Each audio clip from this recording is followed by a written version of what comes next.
Can anything happen in the next 5 games that changes our stances on Brock and Kyle? Well, I think we should probably give our stance on Brock and Kyle. So my stance on Kyle is they shouldn't fire him. I know your stance is trade him, right? You're saying trade him? Yeah.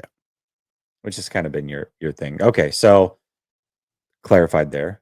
Brock, my stance has been they should make him play out another year before they decide on paying him. What's your stance on Brock? I have the same stance. Make him play out another year. I wouldn't offer him an extension. Okay. Okay, so let's talk Kyle first. My opinion could change based off of these final 5 games. If they go 1-4 and get obliterated on Monday Night Football in awful, embarrassing fashion against the Lions, then I might start to lean towards they should move on from Kyle Shanahan. Because if they just start showing no effort, Right. no hunger, then it's like, okay, well, I know we're not in the locker room, but that really does start to feel like you've lost the locker room, which was like my one scenario of you got to get rid of this guy only if that happens. And I feel like that would be a sign that maybe it's starting to happen. So for me, if they go 1-4 or worse down the stretch, I think I might change my tune on Kyle. And with Brock, if he plays bad or he plays good, I'm still under the just make him play out one more year. Now, I don't believe they're going to do that, but that I think is the right move. I think getting a 3rd full year of data would be so helpful into who Brock really is, and it will allow you to make a more informed, intelligent decision. So I would say for Brock, no, my stance probably will not change or cannot change in the final 5 games.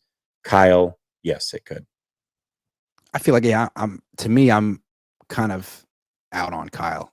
If I'd be surprised if he could find a way to win 3 games, 3 of the next 5. If he can, I guess I would change my mind. I'd feel like, yeah, because the thing is, if you've lost the team, if your voice no longer motivates them, if they're just tuning you out, then it doesn't matter how good you used to be. That's irrelevant. It's just irrelevant. It's just the facts is you're entering year 9 and they've tuned you out, and it's not going to be any better no matter how many times you run it back. If that's the case, then you got to go. And I think down the stretch, like if you can't put up a fight against the Rams, the Bears, the Dolphins, then yeah, it's over. It's over. With Brock, I feel like my opinion of him is kind of getting lower by the week, and it could keep getting lower. Like a few weeks ago, I was thinking, man, this guy is, or a few months ago, I was thinking this guy's gonna get the bag. He's gonna get a ton of money. Now I'm like, man, I don't even know if he's should be their starting quarterback next year. Like, maybe, but he needs to prove that. He needs to go out and have a good game or 2 because he's had some stinkers recently. He lost to freaking Geno. I get he was hurt, but he says he's healthy now. If he can't regain that form he had in the past, I'm going to start thinking like he's doing the Jimmy G slide. And remember the Jimmy G slide. It was long and it was inevitable. So I want to see Brock bounce back. Is the Jimmy G slide look like this? Yeah. Is that that? I It's remember not the good Jimmy when G Sam slide Darnold too. has a better season than you. No, it's not. What do you think? Not what do you think? What do you remember people saying that were really, really big on Brock Purdy? Like what were the 2 big reasons why?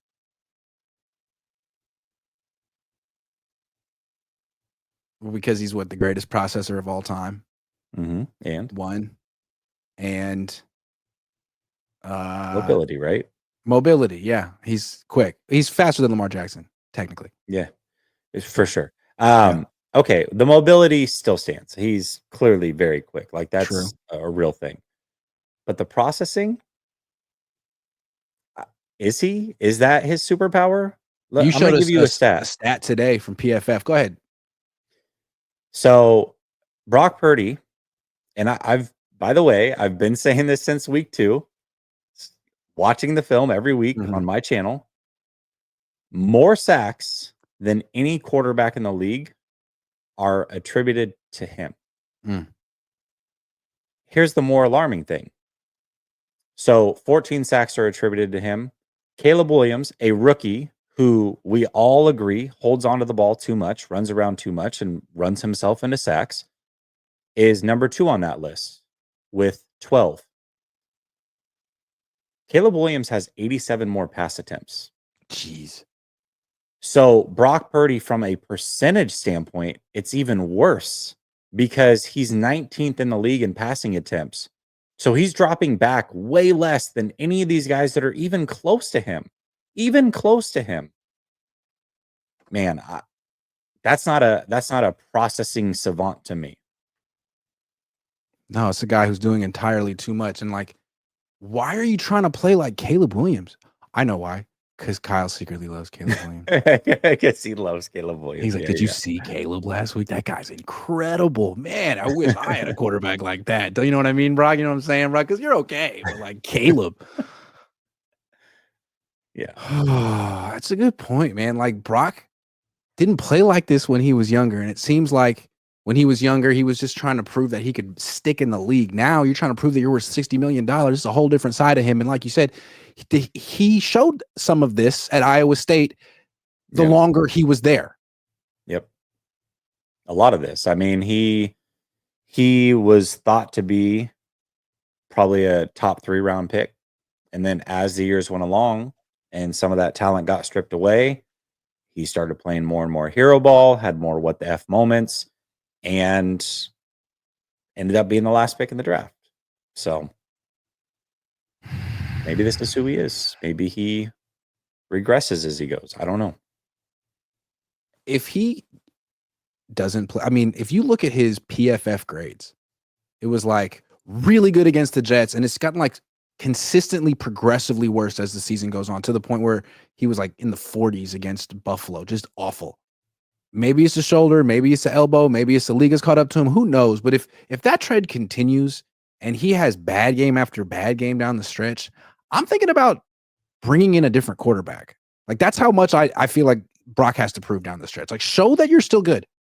8-8 in the last 16, awful against Buffalo, not good against Seattle, sacking yourself all season. Come on, man. You got to finish strong, or else Sam Darnold's going to be a free agent. Like, what if Brock's doesn't finish strong and his agent goes to the Niners and is like, well, this is the market. You know, this is the way he needs $55 million a year. Pfft. Call up Darnold. Call up anyone else. I'm not doing that. I don't know. I'm not eager to pay Darnold money. I'm just saying he'd probably be cheaper. Listen, the team's not winning, and I'm not going to blame Brock solely for that at all. Quarterback wins to me is not a thing. I want to be clear about that. But you usually can separate. Joe Burrow is a great example right now. That team is awful. Yeah. Awful. They can't beat anybody. But it's because they can't stop anybody. Joe Burrow's putting up unbelievable numbers. Yeah, he's living up his end of the bargain, yes. Herbert's had 4 offensive coordinators in 5 years in his career. He hasn't fallen apart. He's looked good at every turn. And yes, the team hasn't won, but he's always played good football. One way or another, he's found a way to play good football. So it's like, listen, if the team was bad and Brock was playing good, there's no reason to be alarmed. And if the team was winning, then nobody would really even care about what Brock's doing because the team is winning. But when the team's not winning and you're not playing good football, it becomes more and more obvious every week that it happens. I don't know, man. I would highly recommend, Brock, as your attorney, I would highly recommend you play better football. Good suggestion. I would try harder. Are you trying harder? You should try harder. Or maybe do less. You know, like forgetting Sarah Marshall. Yeah. You're doing too much. Just do less. Too much.